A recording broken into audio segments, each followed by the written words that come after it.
So, yesterday, I believe we came to the end of the working definition approach for trying to work out what professionalism is.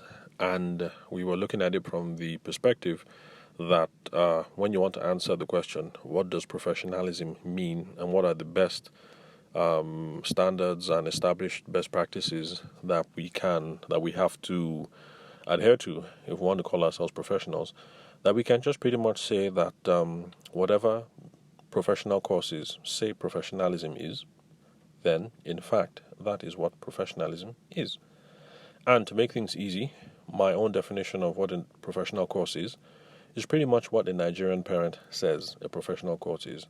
And Nigerian parents, when they say, my son, my daughter, read a professional course, study a professional course, become a professional, what they are saying is study law, study accounting, study medicine, or study engineering.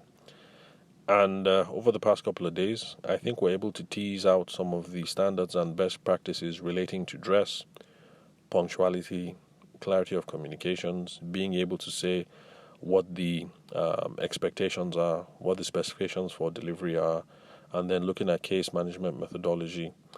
This whole idea of you can't run your business, you can't freestyle, you can't run things by memory. You need to have a case management system. You either need to use files or diaries or logs or calendars or flow charts or whatever it is that works for you or your industry, but you can't just freestyle it. You need to have a process.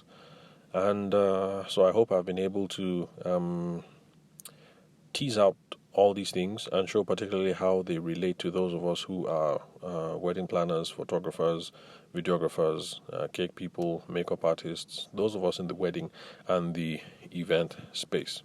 And so in the different conversations that we had over on the podcast relating to trying to sort out the questions of what's the best way to dress, what does punctuality mean, what's the best way to communicate, and what case management method should we adopt. I hope I've been able to go over different scenarios that you should be able to apply when examining how they relate to you as a planner or a photographer or as a cake person. So after today, I'd like to look at it from another angle, and that is to see what professional sales etiquette, to see how that applies to those of us in the wedding and the event space. Now, the reason why I say we should have a look at what professional sales etiquette, traditional professional sales etiquette has to say on the matter is because if you've been listening from day one, you know that the gospel that I preach is that personal selling is going to be what will save a lot of us in our business. Personal selling being the art of having individual and highly targeted one-on-one conversations, whether we do so over the phone, whether we do so over email or Instagram DMs or Twitter, or we visit the client's house or whatever it is. The whole point is that these conversations are highly targeted and they're individualized and that they are one-to-one. So it's not whether I am looking at you kuro face to face because I'm in your house. I don't have to be in your house. The most important thing is that no matter what the medium is, even if we're using virtual reality, that it is intended to be a one-on-one and specific and targeted conversation. So since that is what I believe is what is going to grow our businesses the most, especially at the stage that a lot of us are right now. For some of us who are listening to the podcast, we might be at that early stage, the solo stage, or like some of the wedding planners that I know here in Abuja. You currently have a staff of maybe like 10 to 20 people. Things are beginning to pop off. So so since that's my belief, we're also going to see what professional sales etiquette has to say on the matter.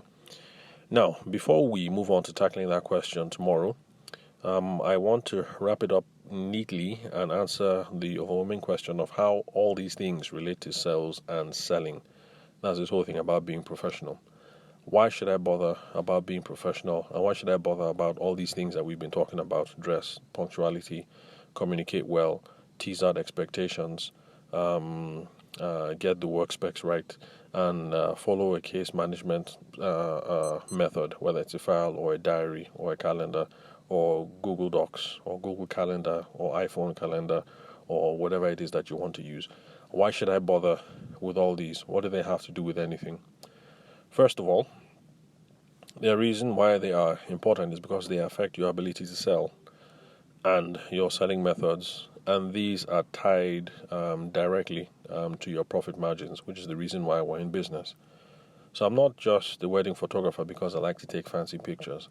I like to take beautiful pictures, but I also like to have a beautiful bank account, because a beautiful bank account is what puts fuel in the car, is what makes sure that we can replace the inverter battery. It is what is responsible for, allowing travel once in a while between Abuja and Lagos to go see the grandparents. It's what pays medical bills, and it's what allows you to have the finer things in life. If you're what's it called? Is it Louis Vuitton? No, not Louis Vuitton. I can't remember the shoe. Louboutins, yes. So if you're a Louboutin kind of person, is what allows you to buy those nice Louboutins and the other good stuff that we buy for ourselves every now and again. Like, I know one of these Abuja caterers. I'm not going to say her name so as not to embarrass her, but she's constantly getting the latest iPhone. So the reason why all these things are important, dress, punctuality, case management, clarity of communication, is because they directly affect your ability to pay school fees and to get the best iPhone, pretty much. Oh, and also to pay hospital bills as well, and NEPA bills. So, how do dress and punctuality affect your ability to do this? They do so because people judge a book by the cover. So, if you are not dressed right, or if you're not dressed as expected and you are impunctual, then people just assume that you are not a credible professional. And the thing is, you might be a better photographer or might be a better planner, but because your dress was shoddy or you didn't dress in a manner that was expected and you're shoddy with time management, people might just assume that the other person, who, even though technically you're better, they just assume that the other person is the better professional. And this is something that folks like you don't like hearing me say, but this is the truth. The thing is, our clients cannot really discern the differences between one photographer and another. I mean, within a certain class, of course. So let's say you are with a 150k client. So within that market range of 150k, and she's looking at 3 photographers, she can't really tell who is better, who is using better lighting, better composing, better editing technique, stuff like that. Because for the average person, anybody in that 150k class, they all look the same. Anybody in that 400k class, they all look the same. And I was shocked to hear some brides discussing at one of our bridal fairs that I attended. It was brides and babies. I can't remember when, and they were having the debate amongst themselves. And these were brides, when they were talking about Big H and George Okoro, and they were talking about them as if they were synonymous. Okay, not synonymous, as if they were interchangeable. Then what's the big deal? Like, they're all the same.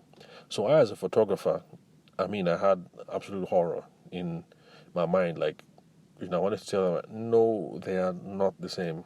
Big H, lighting philosophy and lighting technique, not the same as George Okoro. There are differences, but the thing is, for our brides, they can't tell. They can't tell at all.